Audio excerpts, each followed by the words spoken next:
My friends, gather close, for today's descent is not into stone or shadow, but into the trembling surface of a world that remembers you, even when you try to forget it. You return now to the waters of the hollow reflection pool, a place where the labyrinth stops being a structure and becomes a confession. Let us begin.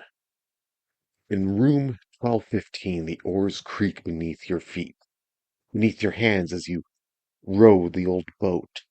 Each stroke of prayer sent into the darkness, and I tell you this, traveler, every journey worth taking begins with a sound just like that. Sound that reminds you that you are moving forward, even when the world gives you no promise of what awaits ahead. The unknown does not greet you. It pulls you, summoning you. In room 1216, that unseen force takes hold, dragging the boat into a stone throat that has swallowed explorers for generations. This is the moment where fear becomes a companion, where darkness stops being absent and becomes a presence.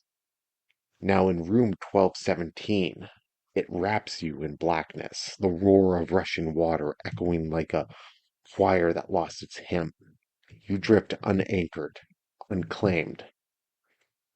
And then there's room 1218, where your lantern flickers, a trembling spark, fighting the dark like a believer fighting doubt.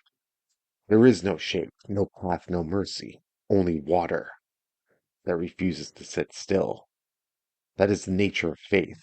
It trembles, yet refuses to die. Then you see the figure in the face, which is in room 1219. The light stirs from the void, wavering like a memory awakening from sleep. And I ask you, fair adventurer, have you ever been haunted by something that once loved you, or something that you thought was gone? For in room 1220, a specter, a woman hovers over the water, her form thin, her existence fragile, a soul that could not choose between staying or leaving. And then there's room 1221. It hits you like a revelation. A scream splits the darkness. A face emerges from the blackness. A face you know, a face you should not see nor hear. This is the moment where the labyrinth looks inside you instead of the other way around. Room 1222 shoves the boat to a halt, as if the world itself commands you to step out. Platform rises from the depths, stairs soaked with moss and the memories of things that climbed them and never returned. The stench curls around you, decay, seaweed, rot, time, perfume of forgotten places. Yet in room 1224, light floods the chamber. Not light born from flame or lantern, but light born from sorrow. A voice sings from a place beyond time. A voice that sounds like every regret you've never said out loud. Then you go to room 1225. It erupts with life. A massive bat shrieking through the air, its wings whisper warnings older than the stone beneath you. Below, ooze bubbles upward. Something beneath this place is waking, something that never slept willingly. You drift, mind unhinged, is as though walking through the dream of a god that forgot your name. Let's look at other worlds, other places within this world that greets you with the truth you cannot outrun. Everything feels familiar yet wrong, like a memory retold by someone who never lived it. In room 1228, tattered blankets hang on the walls, remnants of a civilization too tired to speak. They sag like prayers that were never answered.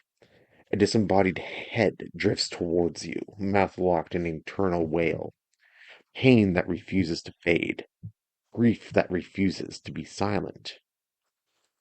The eyes of the dead follow you. Eyes that judge. Eyes that recognize this place as if that you are trying to hide. Now let's jump to room 1234. It dazzles you with gold and silver worked into the walls, not for wealth, not for beauty, but for remembrance, as if someone wanted to ensure their story never drowned here. There are many passages that whisper, turn back, while every instinct yells at you. You are not know what happened here. The lights blind you. When your sight returns, you are not in the labyrinth at all. Look at room 1237. It becomes a dusty frontier town, wooden buildings, horses, a whisper of a world that once was. The world around you is nothing but ruins, baked in an unforgiving sun, covered in ash and parts of broken dreams. Hollow reflection pool is not a place, it is a confession booth, carved into the very bones of the labyrinth.